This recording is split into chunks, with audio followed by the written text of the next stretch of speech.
Hello there. Welcome. I'm Gelathael. As you can tell, this is a very fresh account, but I'm sure you can also tell it's going to have something to do with 40K. I'm not entirely sure what exactly I'll be posting, but for now, I think I'm going to use it kind of for like a hobbyist 40K reading, because I've got a large collection of books that I can just read and read and read. Another thing to say, this is kind of like an introductory type of video anyway. I don't have any experience. I'm just going in blind. And I'm even recording this particular video because I need practice. I need to build up that kind of muscle memory, feeling comfortable on camera, etc. All right. Just being me, sharing myself to the world. All right. So not every video is going to be like this. So I guess yippee if you're one of the first people. And who knows, maybe you'll like it, maybe you won't.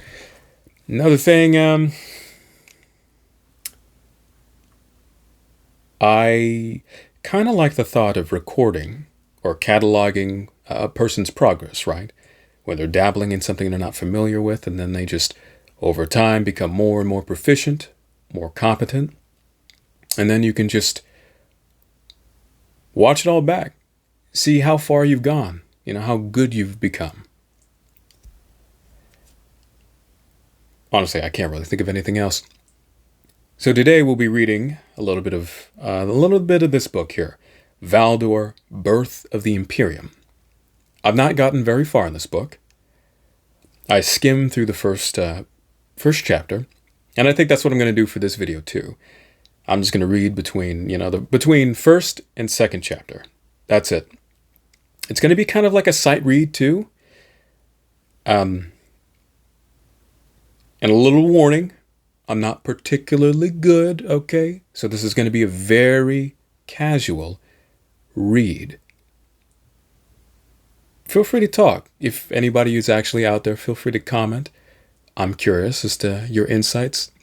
It's necessary. It's needed. I'd really appreciate it. But, just a warning, if I butcher it, I butcher it. I'm going to do this in one take, and we'll just see. And I'll review it back and just see how many hiccups I had, or how well I did. Okay, it's been about 3 minutes. Let's get started. And oh, look. You'll be able to follow along. Isn't that nice? Okay. Chapter 1. Sevu watched the flyer come in from the west, low across the ravines of eastern Anatolia, a deepening sky at its back.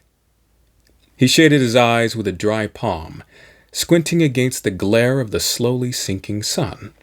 Before him stretched the baking stonescape of rock and smolder, still angry, still hot. The flyer trailed 2 lines of dirty smoke. As it neared, dipping in the heat, Sevu noticed its chip-red hull, its old-style turbine nacelles. It was big, a 20-seater maybe, but out of shape.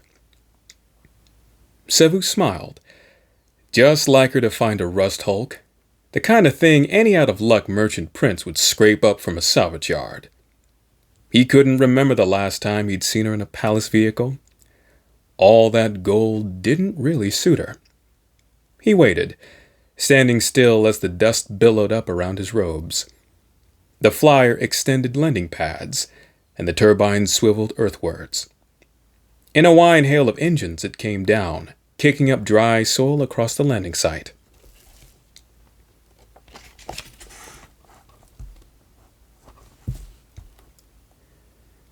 Then he moved, walking gingerly across the rock-strewn field, covering his mouth against the grit with a mesh scarf.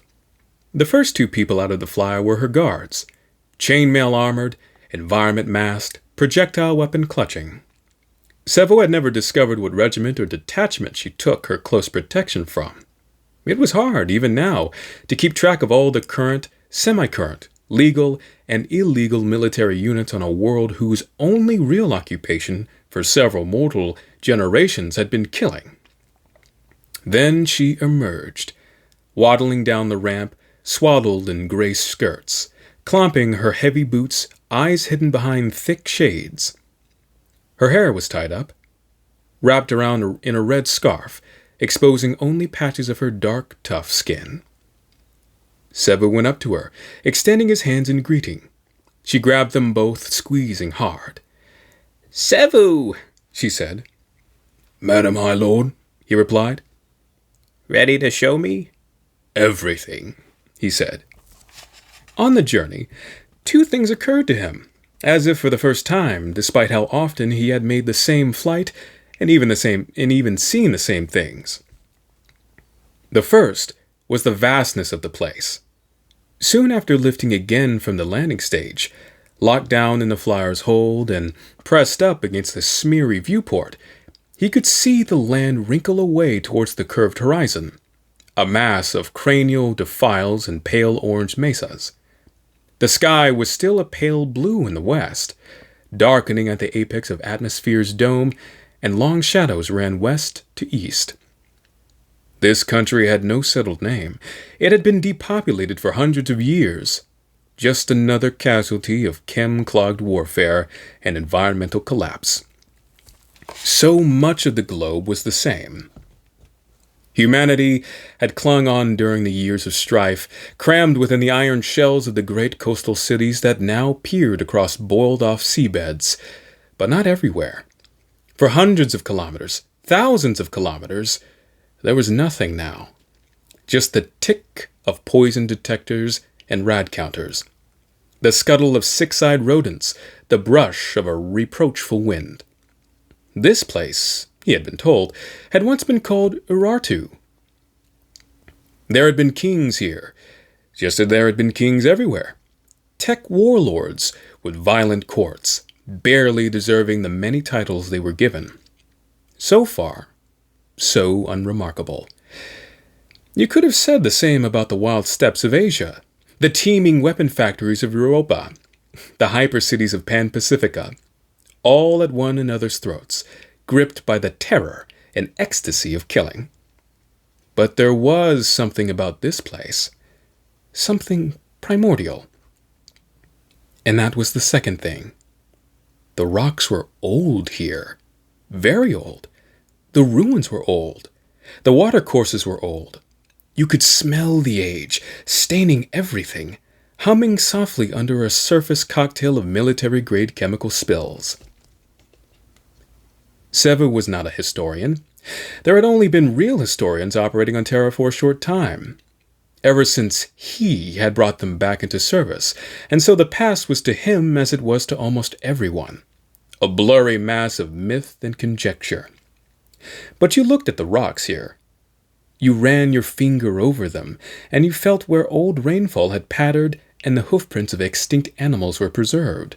And you knew that a story had started here so long ago that its opening words would never be remembered, but that the story itself still mattered, for it hadn't finished yet. Sevu looked over at High Lord Uwoma Kandawire, who was not looking through the viewport at the scenery. She was sitting in her chair, small and uncomfortable. Her hands gripped the armrests. She had taken her shades off, and that had made it easier to see the unease on her face. "You have already had a long journey?" Sevu said. Kandawire glanced up at him, roused from the thoughts of her own, then shot him a wry smile. "You'd have thought," she said, "that after all we've done, all we've been through, we could design an atmospheric flyer that didn't make me puke." Sevu nodded. Of course, the High Lord was incorrect. There were plenty of flyers that she could have taken, ones that glided through the air with nary a vibration, air-conditioned and whisper-quiet. But they were ostentatious and expensive, and would have been noticed by any of the hundreds of makeshift intelligence operations working both within and without the palace system. And so she, mistress of the Lex Pacifica and commander of a bureaucracy of thousands, had made herself pukesome on a rattling hunk of poorly riveted steel. Admirable devotion to the cause. "Not for now," Sevu said. Kandawire pushed her shoulders back hard into the flaking synth-leather padding and tried to ride the judder. "I read your slate bulletin," she said. "Anything to add before we arrive?" Sevu shook his head. "Not really. I can't decide if they were careless or we were thorough." "You were thorough. It's why I chose you." "Or they thought with some justification that no one cared enough to look." Yes, she said. "That too." For the first time, she looked out of her viewport, where the sky was falling away into that deep oceanic blue that ushered in sunset. Stars were already visible in the east, tiny points of light, purer than any now generated on a spoiled world. "I'm grateful to you that you took this on. I'm mindful of the dangers you all faced." Sevu bowed. Appreciative. "It has been fascinating." "I feel, to be honest, that I already have much of what I need. Your report was complete as ever, but I..." "Needed to see for yourself?" Kandawire smiled. "We do, don't we?" She turned away from the viewport. "Even now, that hasn't changed." A light blinked on the overhead panel, and the flyer began to dip into its descent. The vibration became worse. "Would anything have changed your mind?" Sevu asked. "Plenty," Kandawire said. "I want to be wrong. I always have." The shaking hit a rhythmic stride, marking their descent down to another dirt-blown landing strip bordering what had once, on the edge of a species' memory, deserved the name civilization. "You're not often wrong," said Sevu. They did not ascend the mountain that day. By the time they'd come down to the final stage landing ground, the compound security lumens were at full beam and the sun was burning its way into a distant, still war-ravaged west. Sevu escorted Kandawire through the streets of his temporary township, a dirty grid of prefab accommodation blocks on the edge of the landing strip. Airlifted in 2 months ago and bolted together against the elements. The wind was blowing from the high eastern scarps, stirring the dust into spirals. Sevu had donned an environment mask by then, but Kandawire seemed content to wrap her scarf around her face and huddle against the gritty breeze. The security detail that met them was from Sevu's command, 12 troopers of the Yeyoda or Yo-Yoda Servine 12th, drawn from a regiment that had seen active service 9 months ago, halfway across the planet, and had since been put on less arduous duties to cover. They were good, professional men and women. But Kandawire's bodyguards looked altogether more threatening as they fanned out across the landing site. Sevu took the High Lord to her quarters, one of the larger units, cleared hurriedly and kitted out with a working heater unit. She took a single look at it and hid her dismay reasonably well. Then he bade her a good night, closing the doors and double-checking the security details. He didn't sleep much after that. His own quarters were draughty, and once the sun disappeared, the temperature plummeted. He reviewed his work. He tried to ignore the clump and bang of armed troops patrolling the perimeter fence. Eventually, he lay on his sagging cot, staring at the ceiling, thinking back over the past weeks of toil and what it all meant, or didn't mean. Gradually slinking around the edges of his blinds, sunlight crept back in, and another day had passed. Sighing, he got to his feet, washed at the basin, tried to make his crumpled uniform look a little less disgraceful. A shot of recaf and a carb stick later, and he was making his way back to Kandawire's unit. He knocked on the door. When she opened it, she looked crisp and businesslike, freshly draped in those long robes she always wore, the scarf artfully arranged again, a sky blue one this time. "Sleep?" he asked. "Better than you, by the looks of it," said Kandawar, gingerly stepping down the metal steps. They met their escort, more of the chainmail-armored soldiers, and took a convoy of 6 trucks out of the eastern gate and up into the highland beyond. 5 of the carriers were Odian troop haulers, heavy and bolstered with thick metal plating. Theirs was a civilian transport, adapted for the rough terrain and, as a result, bone-shakingly uncomfortable. The air was crisp and clear, still cold, although warming fast. The rockscape stretched away from them in all directions, bare and glistening with the last of the dew. It was a pale brown, like flesh. Ahead loomed their destination. "Impressive," said Kandawar, tilting her shades down and peering over the rim. "A suitable location for the drama of it, at least." It was a long trek up the dirt tracks, ones that were barely used by any but the old smuggler gang remnants. Scrub clung to the margins, black-leaved and sparse. You could still taste the rats here, making the air pungent like spilled spice. Ahead of them it loomed, double-peaked a sweep of mountain like a white wave. Behind its shoulders marched the headlands, of the Lesser Caucasus, snow-capped and wind-blasted. But ahead of its skirts, there was nothing but more emptiness. The mountain, Ararat, storied since the earliest days of humanity, a name recorded and erased and recorded again in 1,000 holy palimpsests. All of them now prescribed and destined for the incinerators. "There's nothing here," Sevu said, bracing himself against the movement of the transport. "Nothing left to fight over. I still don't understand it."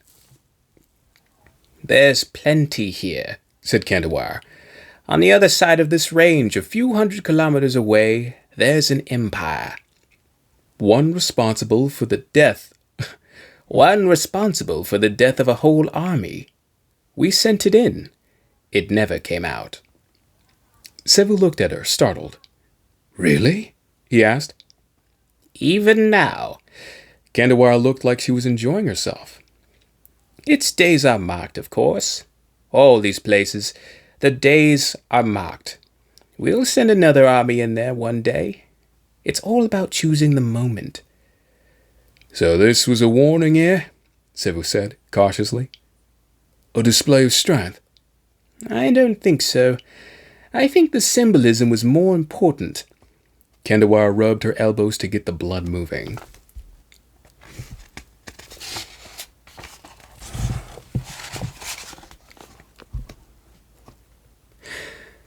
The bumps and rocking were getting arduous.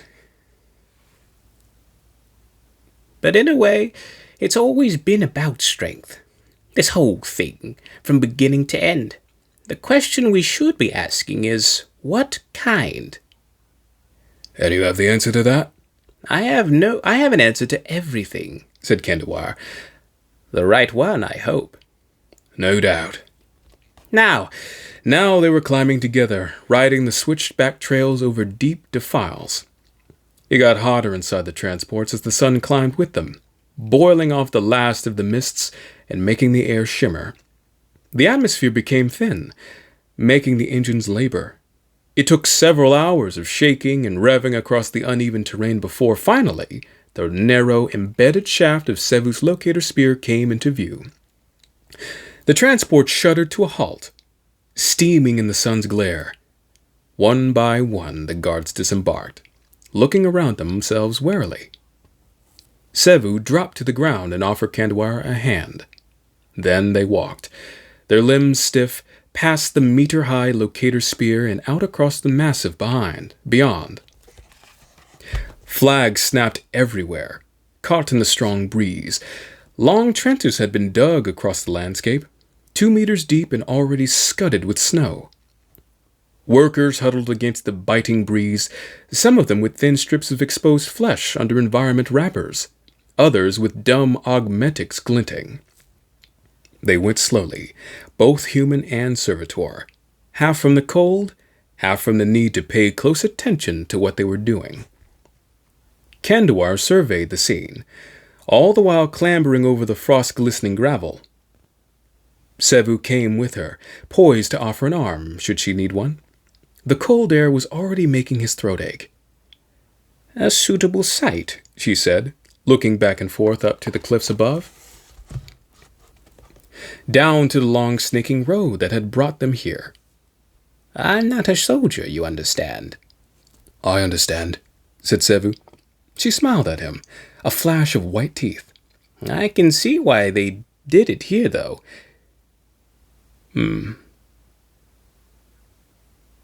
We'll assume that's her talking. "I can see why they did it here, though. Hemmed in, very high up. Flyers would struggle, yes? But a wide place where two armies could meet. A proper contest." She breathed in deeply. She put her hands on her hips and stopped moving. "This is where it happened, then." Sevu kept walking. "I wanted to show you this one."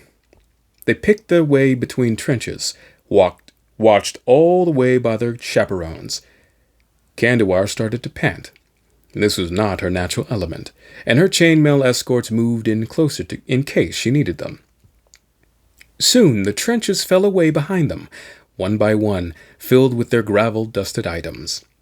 The soft chitter of servitor binaric faded, and they were standing on the margins where the plain began to break up into fractured rock shelves. A few hundred meters further, and the land plummeted again, falling away in cloud-wreathed steps.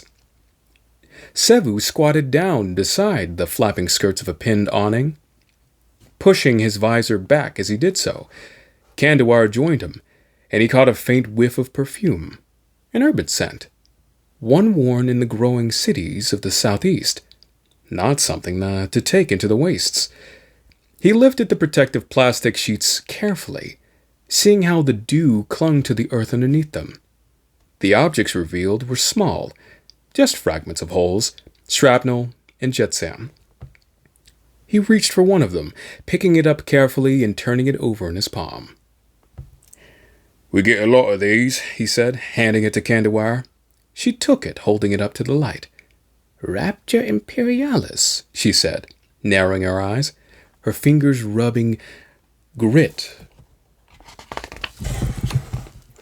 from the lacquer, revealing an armor pin and its device. An eagle's head surrounded by 4 thin jags of lightning. The image held her gaze for a long time. "I argued against this image," she said thoughtfully. "I told them it would set the wrong tone. We were builders, not destroyers. An eagle builds nothing but its own eyrie, and a storm merely ravages. One of the many arguments I lost. They were after a different message."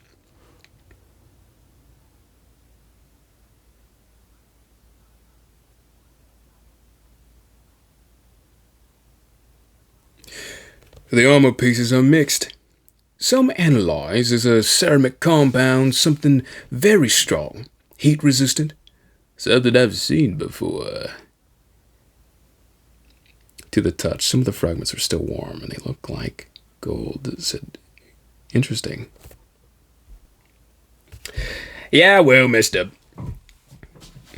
The armor pieces are mixed. Some analyze as a ceramic compound, something very strong, heat-resistant. Nothing I've seen before. Other pieces are metal, steel, even iron. And then there's the rarest of all. We can't even get it through the analyzers without them breaking. To the touch, some of the fragments are still warm, and they look for all the world like gold," said Kandawar, getting back to her feet. She stowed the armor fragment away. "Gold that never tarnishes. Gold to withstand every flame.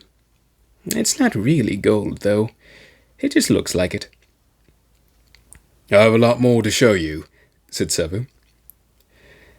"How many died?" He paused. Thousands? Tens of thousands? More than we can count here.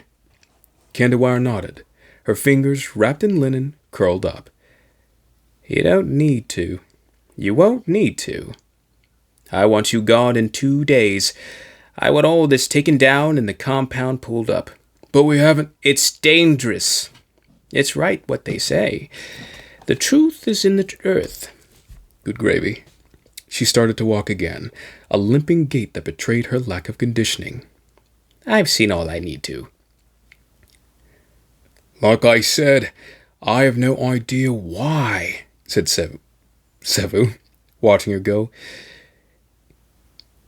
You read the report. It looks senseless. Kandawar kept on going. It wasn't, she said, picking her way through the half-frozen detritus of war. And it's not the end. Not the end, he called out. Rearm? No, the beginning, she muttered. Just a continuation. Just a breath. This is routine killing, Cebu. The unskilled business of humanity.